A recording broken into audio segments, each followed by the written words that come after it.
आप सभी अतिथियों का भी मैं सेवा जोहार करूंगा और जय आदिवासी युवा शक्ति के जिलाध्यक्ष भाई महेंद्र पटेती जी को भी सेवा जोहार करूंगा। उनके साथ आए प्रकाश पटेती जी, विक्की उइके जी और चौरई ब्लॉक के जो ब्लॉक अध्यक्ष हैं भाई दीपक उइके जी को भी मैं सादर सेवा जोहार करूंगा और मंच में उपस्थित आदरणीय विजय अडमाटी सर जी और आदरणीय दादा कोयपनेमी दादा कुमरे जी के भी चरणों में सेवा जोहार करूंगा। और साथियों, अपनी बात शुरू करने से पहले कुछ चंद लाइनें मैं आपके बीच प्रेषित करूंगा।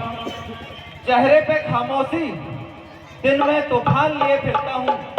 चेहरे पर खामोशी, दिल में तूफान लिए फिरता हूँ। बिरसा मुंडा जैसी क्रांतिकारी जज्बात लिए फिरता हूँ, जज्बात लिए फिरता हूँ।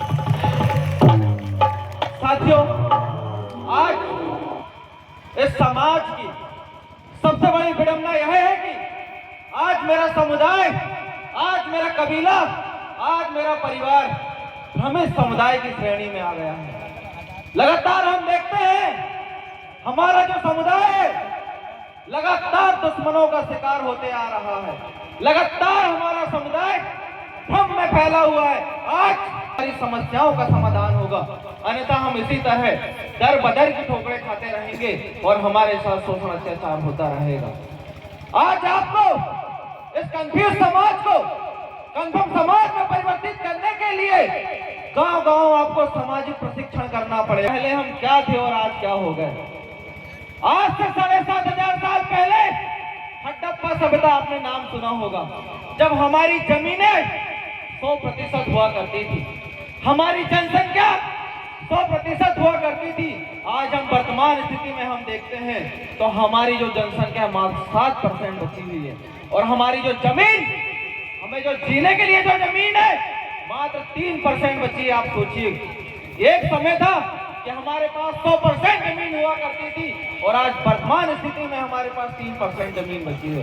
इससे सवाल खड़ा होता है कि आज हमें किसको जिंदा रखना पड़ेगा, कि समाज को जिंदा रखना पड़ेगा, कि जल जंगल जमीन को जिंदा रखना पड़ेगा या आपकी संस्कृति को जिंदा रखना पड़ेगा।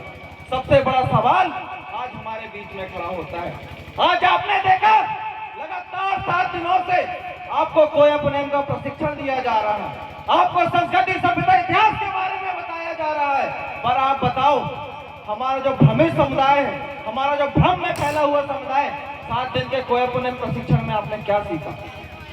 मैं आपसे पूछता हूं कि आपने 7 दिन के कोयपनेम प्रशिक्षण में आपने क्या सीखा, बताइए। आपने कुछ नहीं सीख पाया।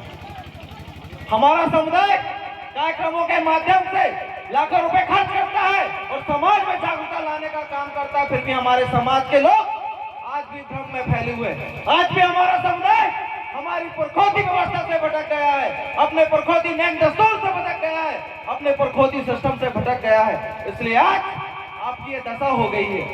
आपने देखा है बाकी भी समुदाय है, बाकी भी समुदाय रात-रात दिन काम करते हैं क्या, रात-रात दिन समाज को जगाने का काम करते हैं क्या। एक आदिवासी समुदाय ही है जो आपको जगाने का काम कर रहा है, बड़े-बड़े मंचों से चिल्ला के कह रहा है कि जागो मेरे गोंडवाना के लोगों, अब सोने का वक्त नहीं। अगर अब तक तुम सोए हो तो समझ जाओ आपके अंदर गोंडवाना का रक्त नहीं। इस बात को आपको समझना पड़ेगा और अपने जहन में उतारना पड़ेगा। आज आपको अपने पुरखौती व्यवस्था पे चलना पड़ेगा। पुरखौती व्यवस्था के माध्यम से अपने गांव में आपको व्यवस्था का निर्माण करना पड़ेगा, अपने खुद के स्कूल बनाना पड़ेगा, अपने खुद के कॉलेज बनाना पड़ेगा, आपकी खुद की यूनिवर्सिटी बनाना पड़ेगा। तब इस समाज का समाधान होगा, तब इस समाज की समस्याओं का समाधान होगा। अब बात आती है, अगर हमें स्कूल बनाना है, हमें कॉलेज बनाना है, हमें यूनिवर्सिटी बनाना है, तो उसके लिए पैसों की आवश्यकता होगी। पैसों की आवश्यकता का आप कैसे पूरा करेंगे।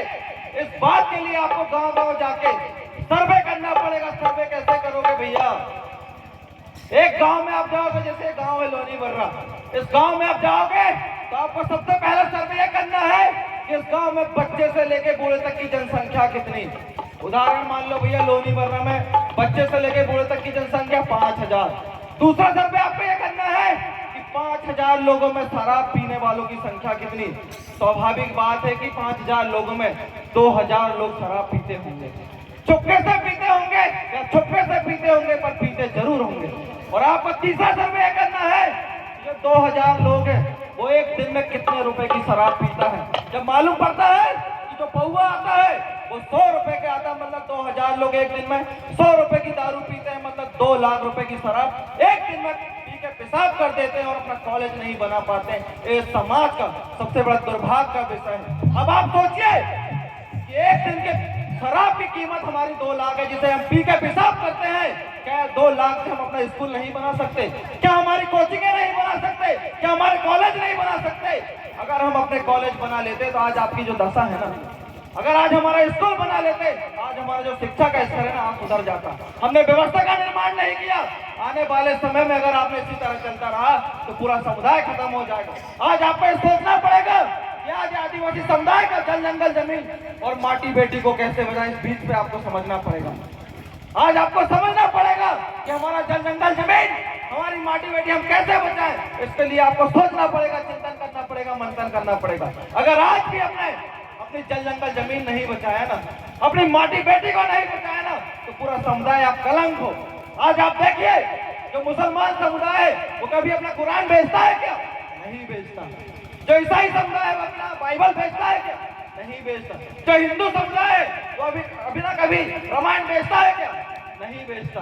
पर सबसे बड़ी विडंबना इस आदिवासी समुदाय की है, जिसकी जान जमीन है, हमारा समुदाय अपना जमीन बेच रहा है। अरे नपुंसकों की औलादे हो तुम लोग, जो साले अपनी जमीन बेच रहे हो। आपको सोचना पड़ेगा कि माटी हमारी जान है और बेटी हमारा सम्मान है। इस बात को आपको समझना पड़ेगा।